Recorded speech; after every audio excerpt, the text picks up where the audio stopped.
Con la sombra de Pedro se sanaban los enfermos, con la sombra de Pedro se sanaban los enfermos, pero no era la sombra, ni tampoco era Pedro, pero no era la sombra, ni tampoco era Pedro, era que Pedro tenía el poder del Nazareno, era que Pedro tenía el poder del Nazareno, Nazareno, Nazareno, el poder del Nazareno, Nazareno, Nazareno. El poder del Nazareno, con la sombra de Pedro se sanaban los enfermos, con la sombra de Pedro se sanaban los enfermos, pero no era la sombra, ni tampoco era Pedro, pero no era la sombra, ni tampoco era Pedro, era que Pedro tenía el poder del Nazareno, era que Pedro tenía el poder del Nazareno, Nazareno, Nazareno, el poder del Nazareno, Nazareno, Nazareno, el poder del Nazareno, como las aguas del río cuando llegan a la mar, como las aguas del río cuando llegan a la mar, así llegó la gloria de Dios a mi corazón, así llegó la gloria de Dios a mi corazón, ahora sí libre soy, ahora sí salvo soy, ahora siento el poder de la presencia de Dios, ahora sí libre soy, ahora sí salvo soy, ahora siento el poder de la presencia de Dios, como las aguas del río cuando llegan a la mar, como las aguas del río cuando llegan a la mar, así llegó la gloria de Dios a mi corazón, así llegó la gloria de Dios a mi corazón, ahora sí libre soy, ahora sí salvo soy, ahora siento el poder de la presencia de Dios, ahora sí libre soy, ahora sí salvo soy, ahora siento el poder de la presencia de Dios. En el Salmo 22 la Biblia lo testifica, en el Salmo 22 la Biblia lo testifica, que Él habita en la alabanza, que en la alabanza Él habita, que Él habita en la alabanza, en la alabanza Él habita, y si le alabas te gozas, y si le alabas te gozas, y si le alabas te gozas, y si le alabas, y si le alabas te gozas, y si le alabas te gozas, y si le alabas te gozas, y si le alabas.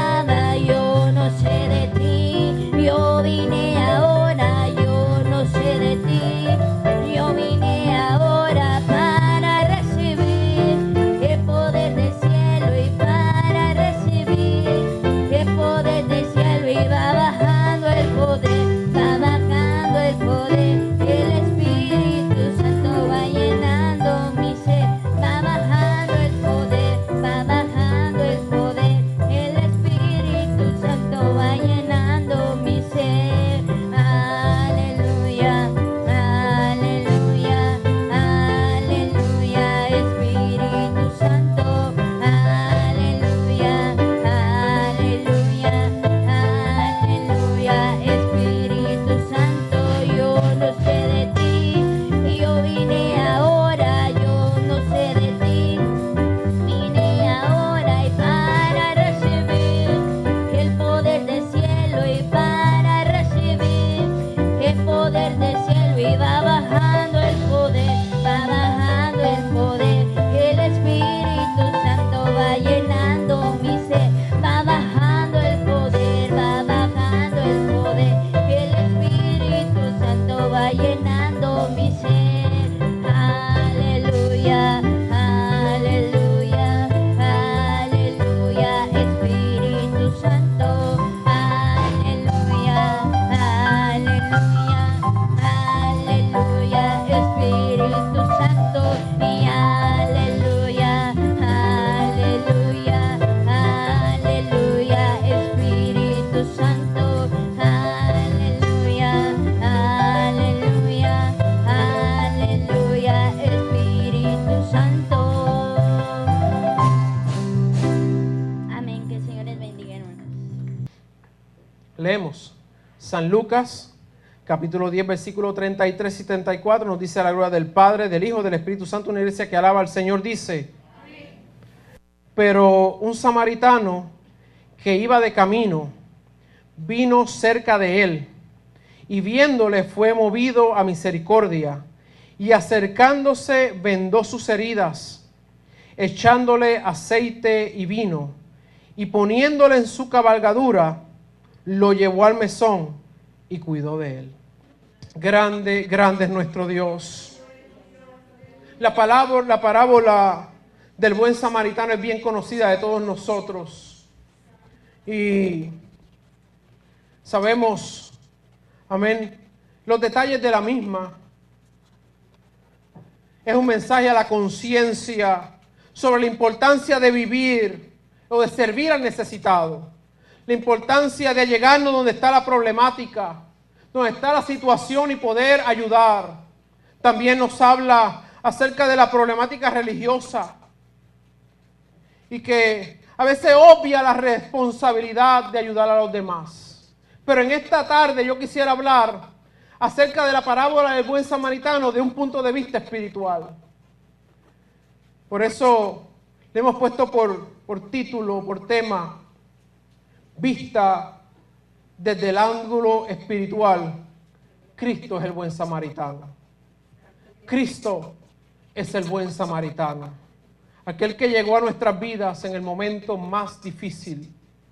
Por lo cual encontramos que la palabra nos habla de la necesidad que existía en un hombre en particular. Cristo da esta parábola y habla de un hombre que está herido a la orilla del camino. Ese hombre herido a la orilla del camino lo comparamos con un pecador. Es el hombre pecador. Lucas capítulo 10, versículo 30 nos dice: respondiendo Jesús dijo, un hombre descendía de Jerusalén a Jericó y cayó en manos de ladrones, los cuales le despojaron e hirieron y se fueron dejándolo medio muerto. Aquel pecador que yace junto al camino, cuando lo vemos allí solamente podemos pensar que ha sido herido por el mal.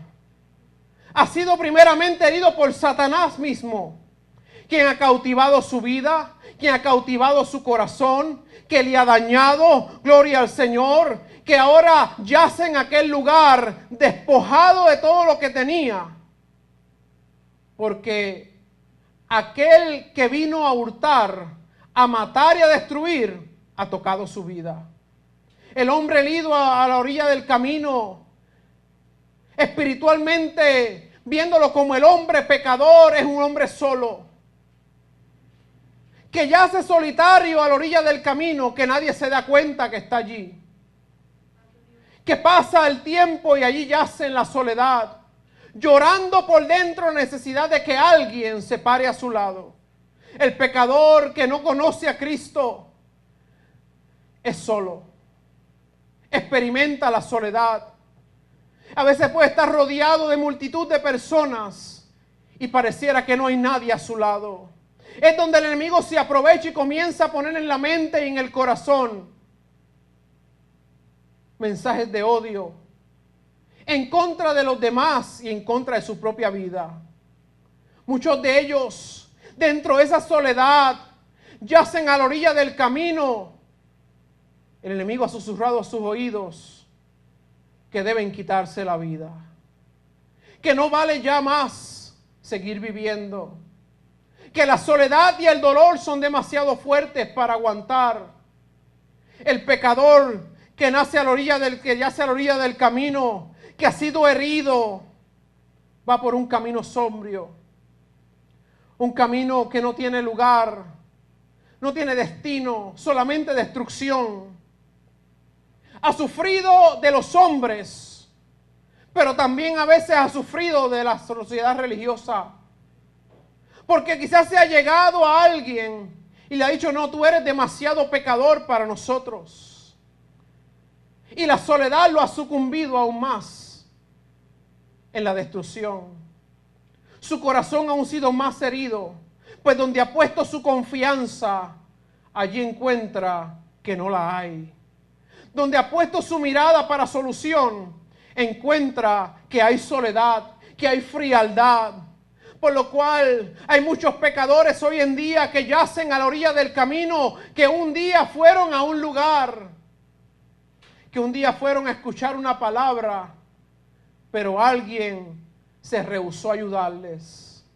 Alguien quizás le presentó primeramente una serie de reglas, una serie de dogmas y de ritos, una serie de oraciones repetitivas, las cuales no podían darle la paz, no podían darle lo que necesitaba, y salieron aún más heridos y más vacíos, y yacen a la orilla del camino, solos. El hombre está herido a la orilla del camino por su pecado.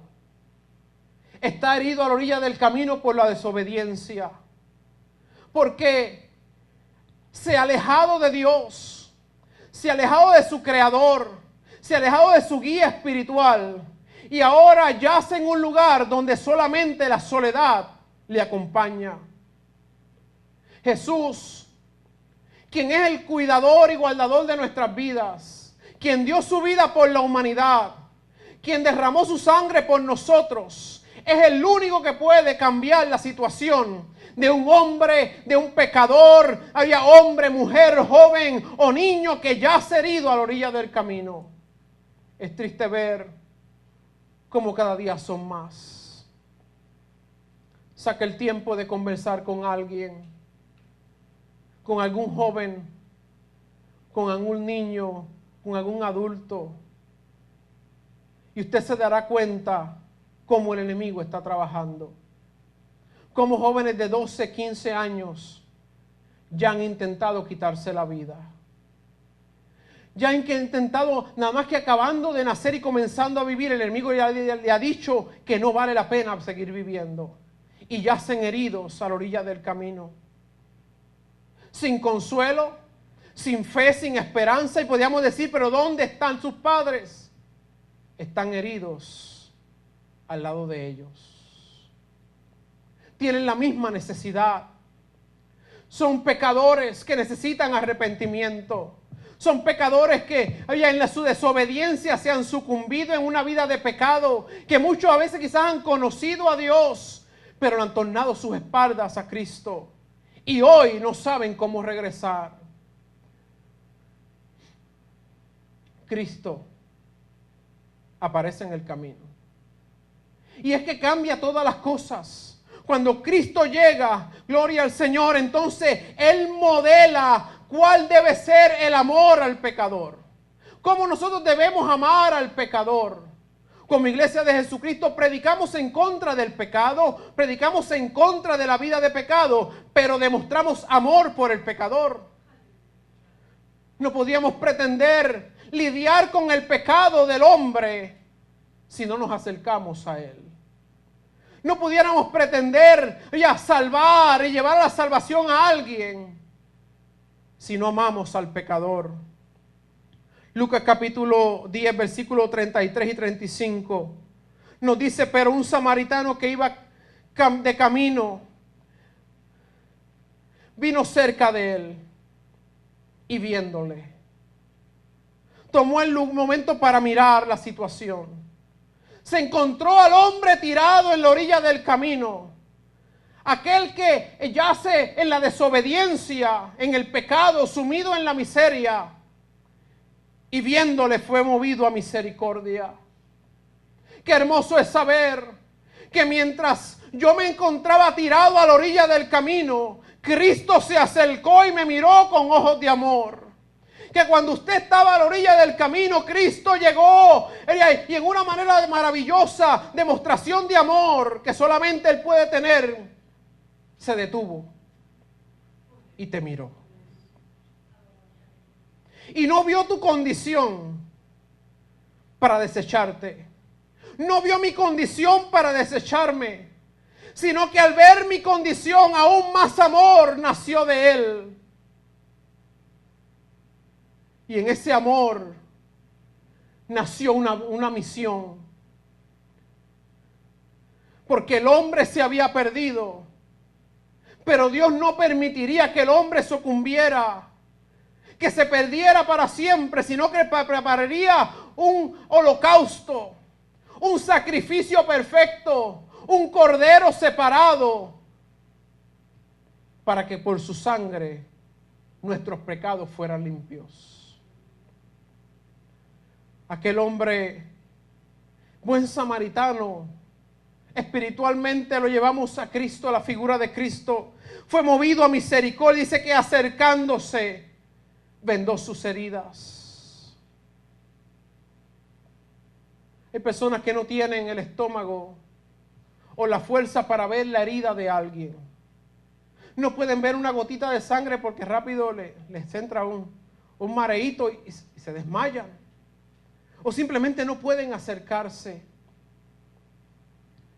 Sin embargo, Cristo, viendo nuestra condición de pecado, se movió a misericordia y nos vendó. Curó nuestras heridas.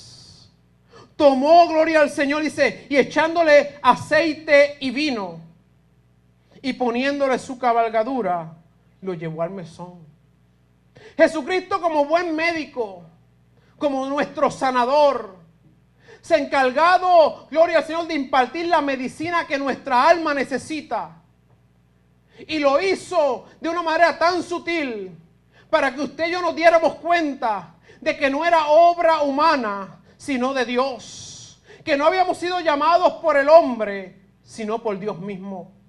Aquel hombre pecador que yacía a la orilla del camino pudo tener el encuentro con la persona que podía y quería ayudarlo. ¿Sabe usted que muchas veces hay personas que pueden ayudar, pero no lo hacen?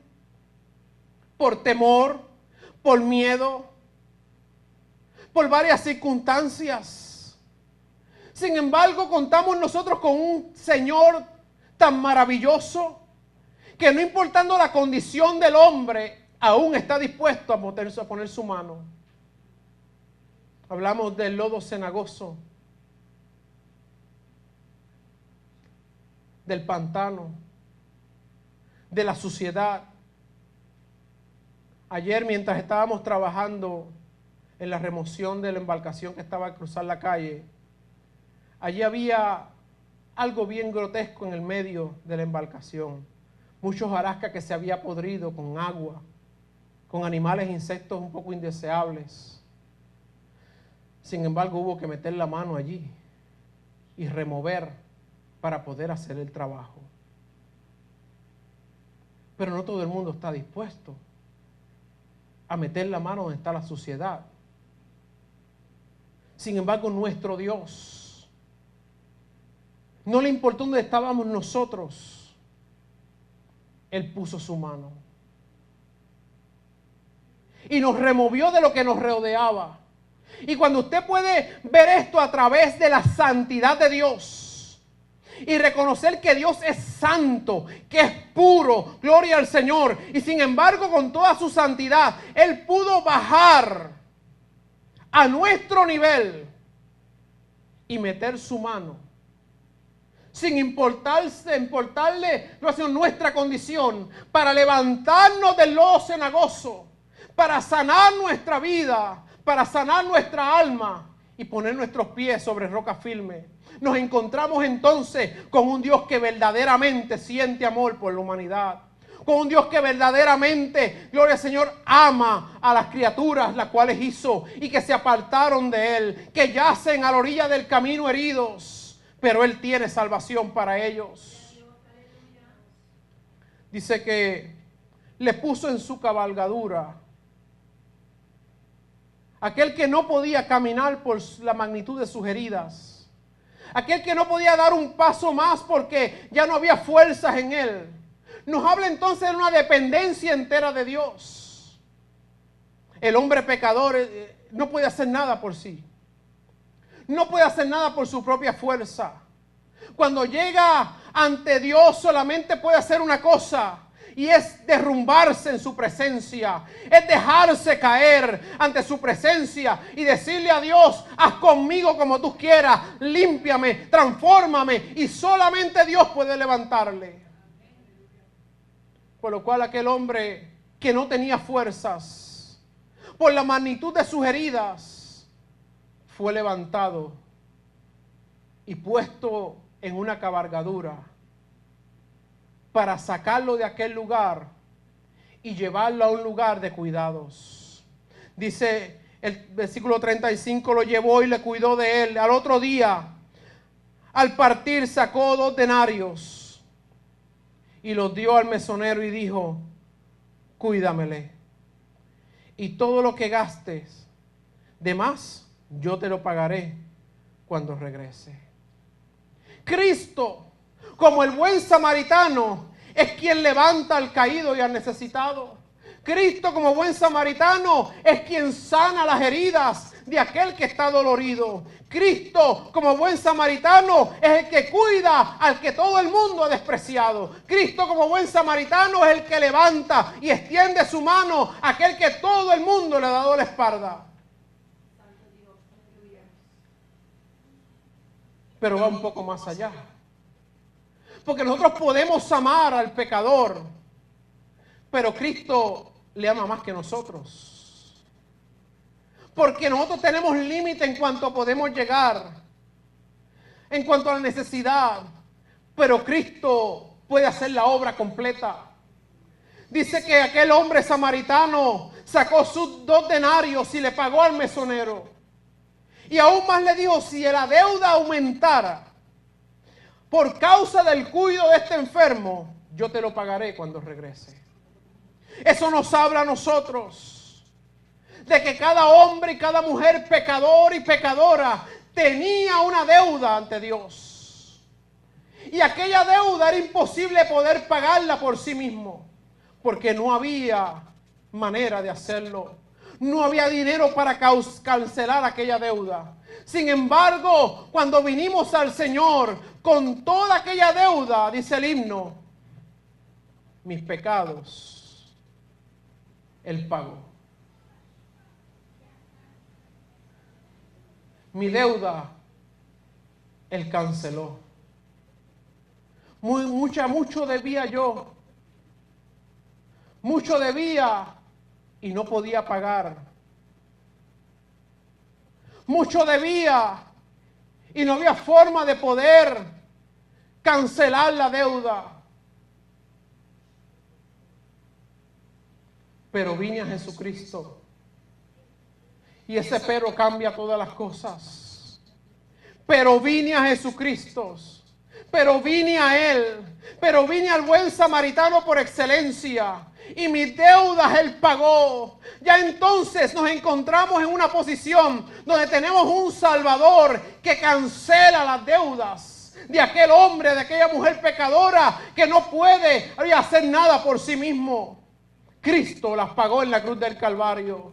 Cristo canceló nuestra deuda, aquella deuda que teníamos imposible de pagar. Él nos redimió, nos quitó de culpa, gloria al Señor. Y encontramos la palabra que nos dice que aún el acta de los decretos que nos era contraria, la sacó, la clavó en la cruz, para que ahora usted y yo tengamos una libreta limpia, gloria al Señor, no manchada con las obras de la carne, no manchada con la obra del pecado, no manchada con la vida pasada, sino un nuevo comienzo, resucitado de nuevo con Cristo Jesús.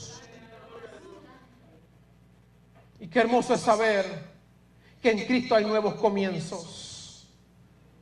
Que muchas veces podemos levantarnos pensando, ¿qué he hecho? ¿Cuántas veces le he fallado al Señor?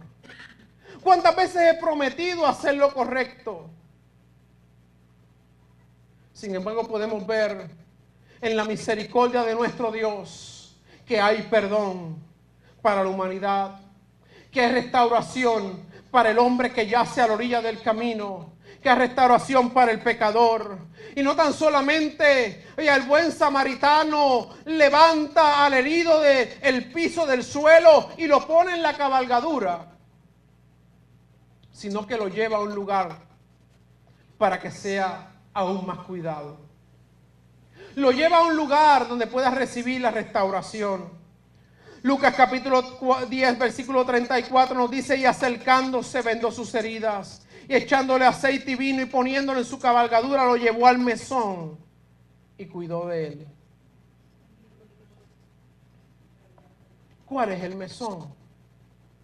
Si estamos hablando espiritualmente de aquel buen samaritano que es Cristo Jesús, de aquel hombre herido en la calle, en el camino, que es el hombre pecador, el mesón no puede ser otra cosa que la iglesia.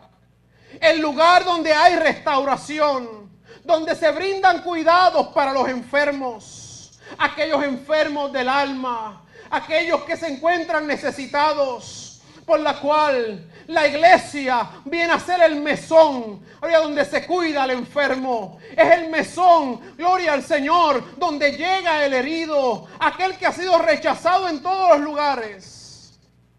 Cuando llega a la iglesia lo recibe con las manos abiertas. Recibe al pecador de reputación buena, aquel que dice y hace lo bueno, pero es pecador. Y recibe también aquel pecador que llega quizás con sus brazos marcados por el extenso uso de droga.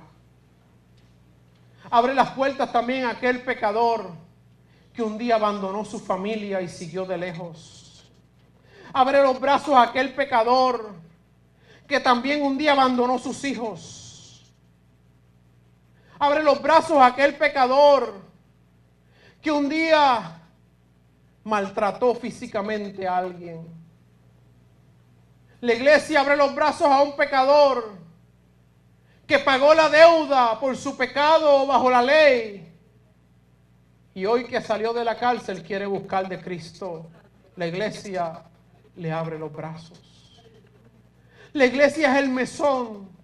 Es muchas veces el último recurso que alguien tiene para acercarse a Dios y cambiar su vida. Porque muchos lugares prometen ayudar, pero ninguno puede ayudar el alma. A veces controlan las emociones y le dan consejos y los orientan y aparentemente los sanan, pero no pueden lidiar con el alma, no pueden lidiar con lo más profundo, no pueden lidiar con la necesidad que hay en aquel ser humano de la intervención divina en su vida. Por lo cual, no habiendo otro lugar alrededor, tocarán la puerta de la iglesia a ver si alguien le abre, y son entonces llegados a aquel lugar para recibir sanidad. Es la iglesia el mesón. Y en estos días que vivimos, Dios está llamando a que como iglesia de Jesucristo abramos nuestras puertas para recibir a aquellos que necesitan la sanidad.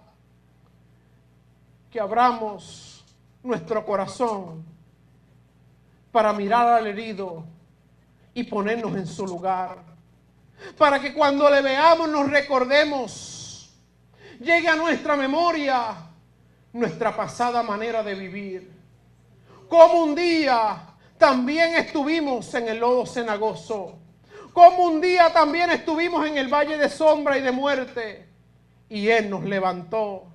Y Él nos sanó. Y Él nos bendijo. Incorporó, gloria al Señor, nuestra vida. Ahora nos pudo poner nuestro pie sobre piedra firme. Y nos trajo ahora a la luz de Cristo Jesús.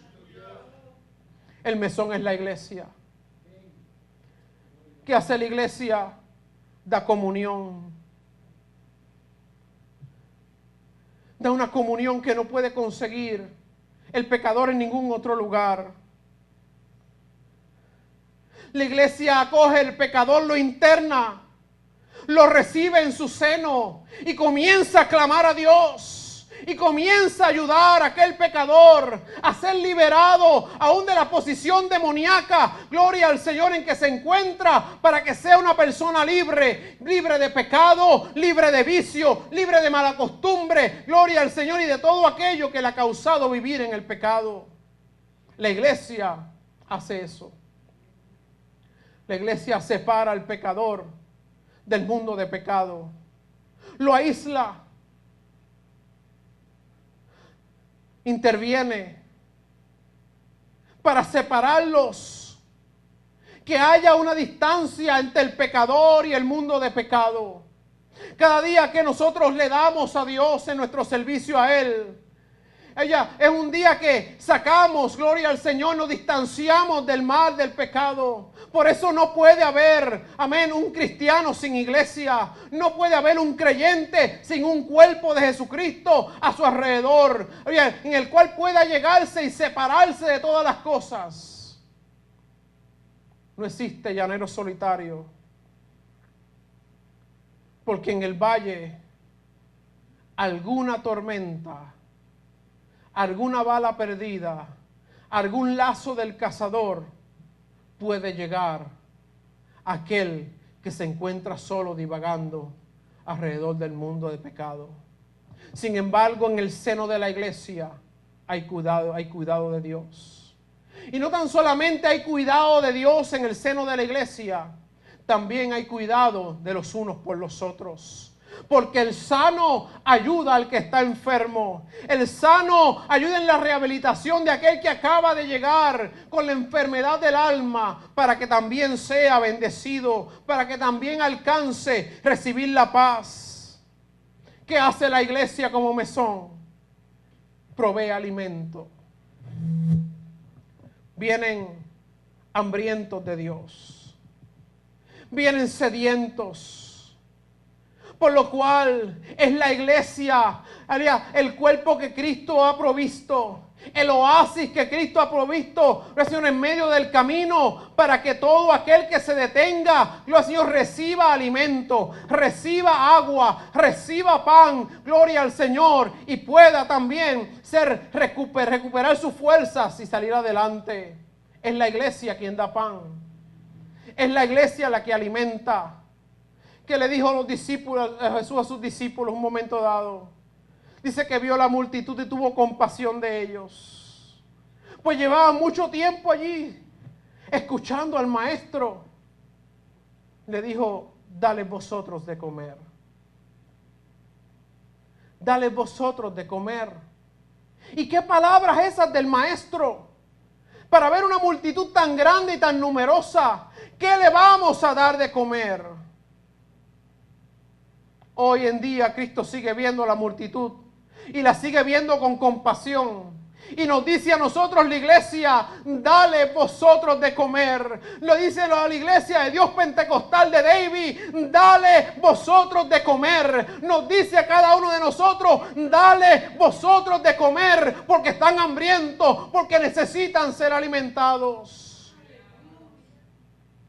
Y a veces viene el pensamiento, ¿qué le vamos a dar? Y yo tenía que preguntar, ¿qué hemos recibido? Tenemos todo lo que necesitamos para darle de comer al pecador.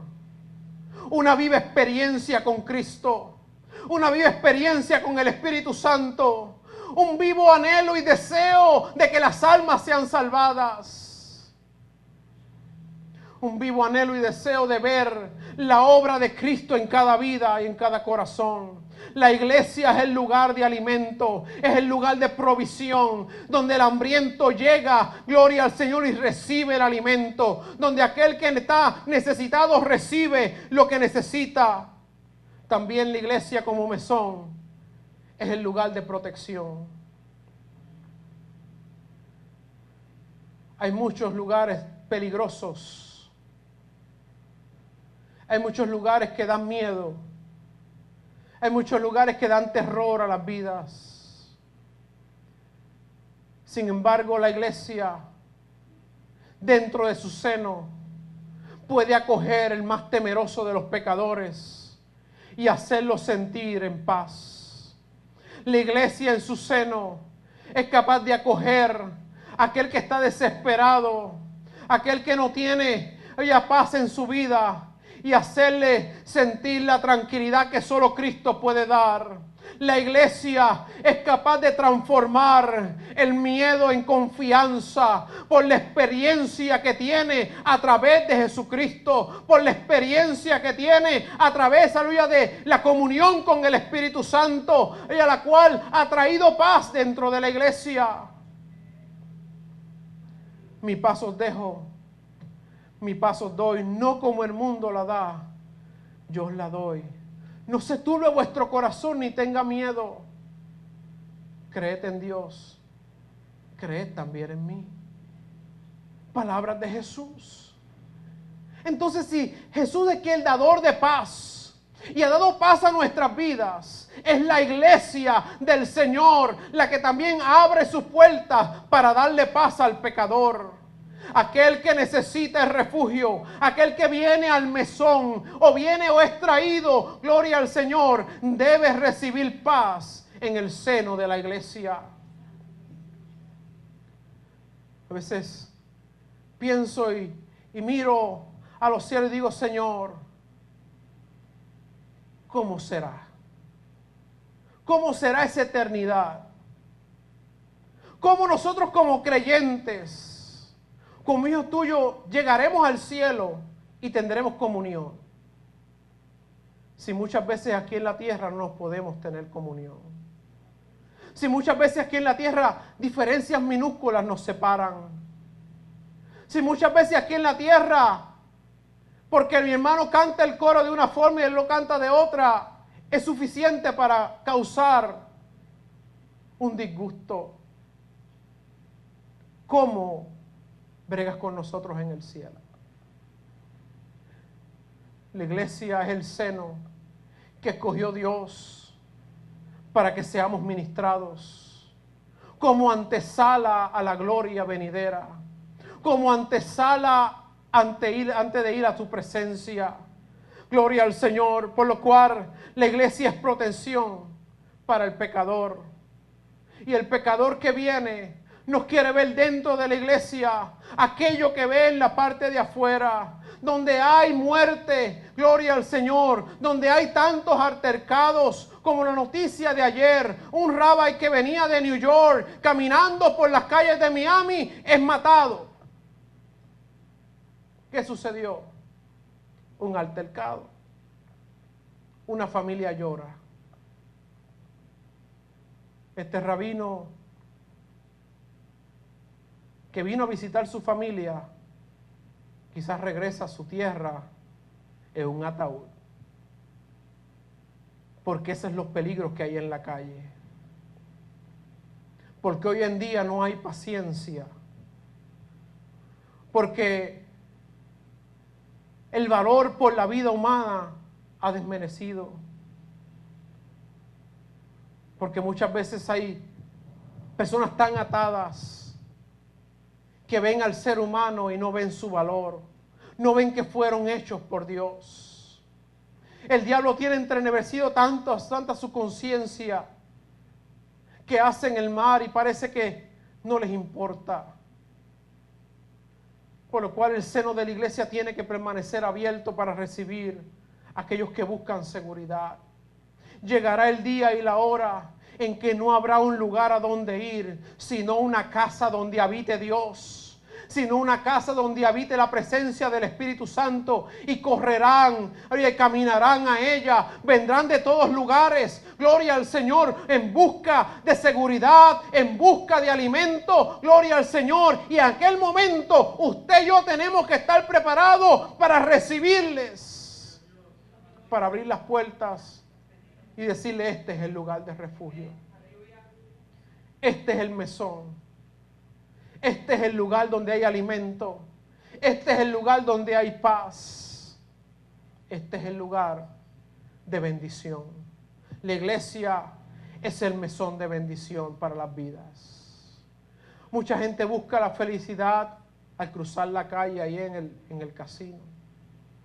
Mucha gente busca la felicidad allá en Hallandale o en Aventura o allá en la University y la 215, donde están los casinos, donde se juega, y buscan la felicidad en lo monetario, pensando que en lo monetario va a ser lo que va a cambiar su vida y le va a dar satisfacción. Pero qué triste salen muchas veces de esos lugares, cabizbajos porque aún lo poco que tenían lo han perdido. Y mientras se van cerrando las oportunidades, la iglesia debe permanecer abierta y con sus brazos abiertos. Porque donde hay verdadera bendición no es en el casino, no es en el lugar de diversión. Donde hay bendición es bajo las alas de un Dios poderoso, bajo la protección divina, bajo el que cuida y guarda nuestras vidas. Como dice el Salmo 91, amén, el que habita al abrigo del Altísimo morará bajo la sombra del Omnipotente. Aquel, gloria al Señor, que se esconde bajo las alas, aquel que es guardado bajo las alas, es cubierto, y cuando es cubierto es bendecido por Dios. La bendición viene en todas las formas y maneras. No te sobrevendrá mal ni plaga tocará tu morada. Eso es una tremenda bendición. Saber que el mal no va a venir sobre mi casa. Saber que no habrá enfermedad que extermine mi familia. Saber que no habrá enfermedad que pueda quitar ya mi alma, que pueda borrarme de la existencia porque ando abrigado bajo el abrigo del Altísimo. Eso es bendición. Caerán a tu lado 1000 y 10,000 a tu diestra. Verás el ataque del enemigo, pero no recibirás ni un rasguño. Es lo que nos dice, porque estás habitando bajo las alas del Altísimo. Eso es bendición. La iglesia es el mesón de bendición para la humanidad. Necesita que usted y yo, gloria al Señor, nos proyectemos también como ese creyente de fe, gloria al Señor, que ha recibido la bendición y está viviendo bajo la bendición de Dios. Mientras usted y yo proyectamos que vivimos bajo la bendición de Dios, siempre habrá otro que quizás querrá hacer lo mismo, que va a querer vivir bajo esa bendición, que va a querer también experimentar esa protección divina, que se siente solo, está junto al camino, está herido, está desalojado de su lugar, de su posición. Sin embargo, la iglesia abre sus puertas para recibirle. La iglesia es el lugar de bendición para todos, no tan solamente para aquellos que ya son lavados y escogidos. Eso ya están bien. Tienen que mantenerse en fe, tienen que mantenerse creyendo. Es lo que Dios pide de cada uno de nosotros, sin olvidarnos que todavía hay muchos que necesitan entrar al mesón, que las sillas vacías y las bancas vacías no significa desolación ni desesperanza, significa oportunidad, significa apertura, significa que hay espacio, que hay lugar para aquellos que todavía están heridos en la calle, están heridos a la orilla del camino y necesitan la sanidad, necesitan el vino y el aceite, necesitan curar sus heridas. Los heridos junto al camino son muchos. Cada vez que salimos alrededor los vemos. Por su lado han pasado cantidad de personas. Pasó el levita,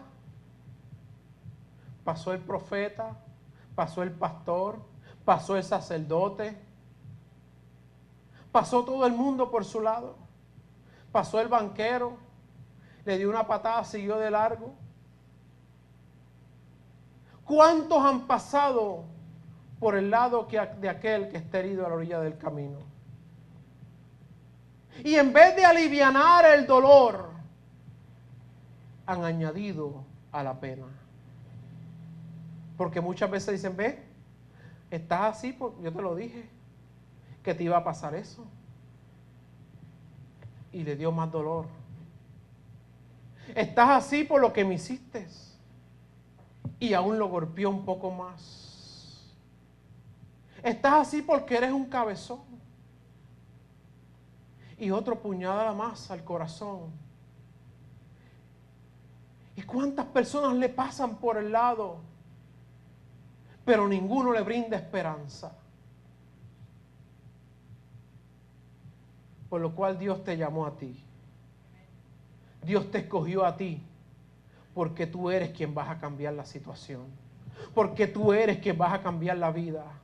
Porque tú eres el que vas a hacer la diferencia en esa vida. Porque estás viendo la situación, porque estás viendo el problema, estás viendo, oye, la necesidad que hay. No es para seguir de largo, es para detenernos y poder realmente decir, hoy hay una esperanza para tu vida. La iglesia es el mesón que escogió Dios. Y hoy te levantas. La iglesia es la que está llamada a tomar las riendas. Con las situaciones del alma el gobierno no puede. La ayuda social no puede resolver los problemas del alma.